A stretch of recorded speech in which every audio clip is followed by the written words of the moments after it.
Joining me now is the CEO of the Minerals Council, Mzila Mthenjane. Mzila, thank you so much for joining us today.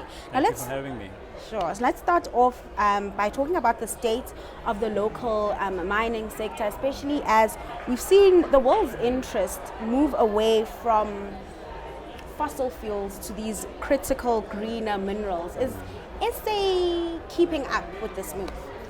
So I think South Africa is sitting in a very fortunate position compared to most of the continent in terms of the diversity of its minerals, be it energy, minerals from coal, uranium and oil, to precious metals in terms of gold and platinum, bulk commodities such as iron ore and manganese.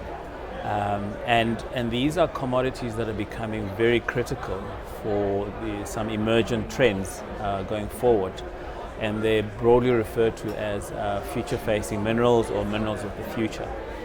And we've had a long history of mining in the country. I think the unfortunate part is that the industry has been stagnating. And that is a result of low levels of exploration. I think we've had a regulatory framework which has not provided for positive sentiment towards mining. I should also add that we also had a COVID period which affected performance. But I think other than that, where we find ourselves as an industry is that production is below pre-COVID levels. And this is largely attributable to the performance of our infrastructure in terms of railway, as well as electricity, and in some instances water, which are preventing positive sentiment and increasing investment towards mining. So we really do need to fix up some of those basics to begin to see renewed investment in mining and growth. And what can be done about that? How can we kind of move forward from what's currently happening right now? I know we see collaboration between the private sector and the public sector. That's right. Is what is actually happening there enough? Or do we need business to do a bit more or government to show up a bit more? So I think the efforts that you've heard of during this Joburg Indaba conference is exactly what business is doing. So we've identified the most important and urgent areas that we need to focus on. The first one being energy. And energy is critical just for day-to-day life, for day-to-day business, but it also provides encouragement in terms of long-term investment, because if we're able to provide energy security, a lot of things need energy, and so we'll be able to attract the right kind of investment. Logistics is also important for mining, given that we export a lot of our commodities, and a lot of those commodities are mined quite far from the coast. So the performance of Transnet is absolutely critical to our ability to operate. The mining of the commodities per se is not such a big problem, but the exiting of those commodities going to go out to markets is important. And then the third element of the context within which you operate, which is the safety and security, is an important one.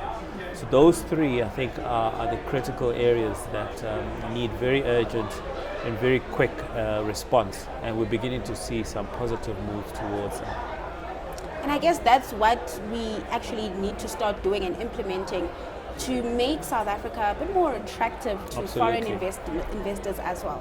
Absolutely. So that's not all that we need to do in terms of addressing those issues. So those are more immediate and they will have a long-term impact. We do need to look at how we devise legislation and implement legislation. We need the kind of legislation that it does not provide additional barriers for investors. So in other words, legislation such as the MPRDA, whilst we've been through a number of years of addressing some of the challenges, there still remains uncertainty, and the big part of the uncertainty is not knowing whether it's going to change again and what is going to change and the impact of that change on a long-term investment and large capitals of investment in mining. And that risk of loss is something that is really uncomfortable with investors. We also need, on the positive side, incentives which actually attract investors. So the MPRDA provides for the way in which we will operate.